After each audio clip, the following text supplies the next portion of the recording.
Hello दोस्तों जहाँ मेरा अधिकार ना हो, वो अगर हमें चीज़ पाना हो तो वहाँ से होती है महाभारत स्टार्ट। और जिसका चरित्र देखना है वो है हमारे प्रभु श्री राम, यानी रामायण। दोस्तों आज रामायण से हम जरूर कुछ ना कुछ जरूर सीखेंगे इस वीडियो में। रामायण एक विशाल ग्रंथ है, विशाल सीखने का भंडार है जो हम कभी पूरा समाप्त नहीं कर सकते हैं। हम इस वीडियो में मुख्य कुछ पॉइंट आपको बताएंगे जो मुझे भी रामायण जैसे ग्रंथ से सीखने के लिए मिला है। दोस्तों आज की इस वीडियो को आप लोग पूरा ज़रूर देखिए। मैं आप लोगों से रिक्वेस्ट करता हूं, जिन लोगों ने चैनल को सब्सक्राइब नहीं किया है प्लीज़ चैनल को सब्सक्राइब कर लें, वीडियो को लाइक कर दें ताकि मेरा भी हौसला आप लोगों की लाइक से बढ़े। दोस्तों आज की इस वीडियो को स्टार्ट करते हैं हम प्रभु श्री राम से। दोस्तों राम शब्द एक अपने आप में एक ऊर्जावान शब्द है जो हम दिन और रात लें तो कभी मन ही नहीं भरता है। उन्हीं प्रभु श्री राम के कुछ बातों का हम जिक्र करते हैं इस वीडियो में। प्रभु श्री राम वो मर्यादा पुरुषोत्तम जिनने कभी स्त्री का मुंह, अदर किसी स्त्री का मुंह नहीं देखा है। अपने पिता के कहने पर 14 वर्ष के लिए वनवास गए हैं। ना ही उनने ये तमन्ना की है कि मेरे अयोध्या के लोग इस सोने का महल, सोने का सिंहासन, सोने का मुकुट छोड़ के हम कहाँ 14 वर्ष के लिए वनवास में जाएं। मैं किसी की बात नहीं मानता हूँ, मुझे सिर्फ अयोध्या में रहने के लिए मिलेगा। तो प्रभु श्री राम से हम ये जरूर सीखते हैं कि हमें अपने से बड़ों का लिया हुआ फैसला कभी तोड़ना नहीं चाहिए। प्रभु श्री राम ने 14 वर्ष वनवास में बिताए।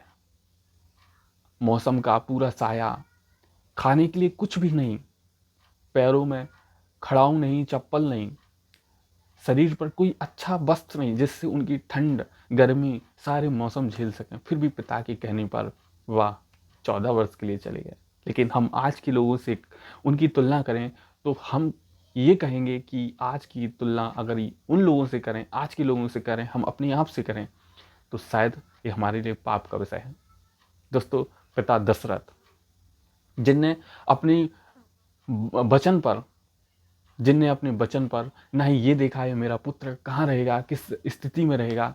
वाह, एक दिन पिता दशरथ शीशे के सामने बैठे हुए थे और उन्होंने देखा कि मेरे बाल सफ़ेद होने लगे हैं।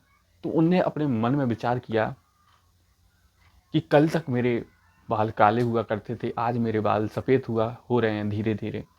क्यों ना हम अपनी राजगद्दियाँ किसी को, अपने बड़े बेटे को दें, अपने बेटों को दें। लेकिन आज के लोग ये कहते हैं कि जब तक गाड़ी चल रही है चलने दो, मैं किसी को अपनी सत्ता, अपनी कुर्सी, अपना यश, अपनी धन दौलत किसी को नहीं दूंगा। बाप पिता दशरथ से सीखना चाहिए कब, कैसे, किस स्थिति में हमें अपनी कुर्सी किसी दूसरे को दे देना चाहिए। हम चलते हैं माँ सीता के पास। माँ सीता जैसी पत्नी शायद कभी अब इस दुनिया में जन्म लेगी। अपने पति के सुख दुख में साथ चलना, नहीं ये देखना कि मैं जंगल में जाऊंगी, मुझे रहने के लिए महल नहीं है। अपने पिता के घर में सोने के महल में रहा करती थी, फूलों से नहाया करती थी, फूलों के बिस्तर हुआ करते थे। लेकिन जंगल में जाऊंगी तो मुझे कांटों पर चलना होगा, मिट्टी पर रहना होगा। माँ सीता से सीखने के लिए मिलता है कि हमें किस स्थिति में अपने अपने पति का साथ कब छोड़ना चाहिए, कब नहीं छोड़ना चाहिए। माँ सीता ने कभी नहीं छोड़ा, शुरू से राम के साथ रहीं, लास्ट तक दुखी दुख रहे। पहले 14 वर्ष का वनवास, अग्नि परीक्षा, माँ बाप से दूर रहना, पिता से दूर रहना, घर से दूर रहना। माँ सीता जैसा दुख शायद ही कोई झेल सकता है। भरत जैसा भाई जिसने अपने गुरु के कहने पर भी राजगद्दी नहीं संभाली, उनने कहा कि अगर मैं इस गद्दी पर बैठूंगा तो एक गद्दी, एक धरती धस जाएगी। क्योंकि जो काम मेरे भ्राता बड़े भाई को करना चाहिए अगर मैं करने लगूं तो धरती कैसे बचेगी। भरत से सीखने के लिए ये मिलता है कि जिसकी गद्दी उसी का राज होना चाहिए। मैं बैठ तो जाऊंगा लेकिन वो सत्ता नहीं चला पाऊंगा जो प्रभु श्री राम चलाया करते थे। भ्राता लक्ष्मण, भैया लक्ष्मण से हम कुछ सीखते हैं। अपने भाई का कभी साथ नहीं छोड़ना चाहिए, चाहे मेरे भाई पर कितनी भी कठिन परिस्थितियां हो, कितनी भी कठिन सिचुएशन हो, हमें अपने भाई के साथ उसी प्रकार चलना चाहिए जैसे हमारी परछाई हमारे साथ चलती है।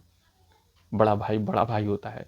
मैं बड़े भाई से भी ज़रूर रिक्वेस्ट करूँगा, अपने छोटे भाई का वैसा ही साथ दीजिए जैसे आपके साथ आपकी परछाई चलती है। क्योंकि अगर छोटा भाई आपको पसंद न करेगा, आप नहीं करोगे, तो वो बात नहीं बनेगी। आज कल के भाई की 4 इंच ज़मीन, क्या उसकी ज़मीन प्रॉपर्टी केस में चली गई। दोनों के केस वकालत में चले जाते हैं, अदालत में चले जाते हैं, वकील केस लड़ते हैं। हम सीखते हैं कि हम अब देखते हैं कि कैसे हमारे साथ संगत का खेल होता है। जब तक अयोध्या में भरत रहे, शत्रुघ्न रहे, तब तक मंत्रा की कोई भी चाल सफल नहीं हुई कि हम राम के बारे में षड्यंत्र रचें और राम को 14 वर्ष के लिए वनवास भेजें। क्योंकि मंत्रा भी जानती थी कि जब तक दोनों भाइयों का साथ इस महल में है, तब तक मेरी कोई भी चालबाजी काम नहीं करेगी। लेकिन जैसे ही ननिहाल भरत भैया गए, तुरंत मंत्रा ने माँ कैकेयी के मन में जहर घोला और अपने बेटे भरत के लिए 14 वर्ष के लिए सिंहासन पर बैठाने की प्लान बनाया।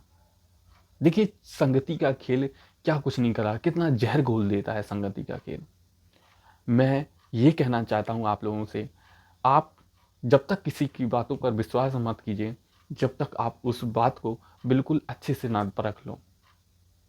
मुझे बिल्कुल भी नहीं लगता है कि माँ कैकेयी ने अच्छा किया था। देखिए, वो तो एक खेल है जो प्रभु ने रचा था, उस पर होना था, लेकिन हमें कुछ सीख ले लेनी चाहिए उस खेल से। आज की इस वीडियो में आप लोग कुछ ज़रूर सीखे होंगे।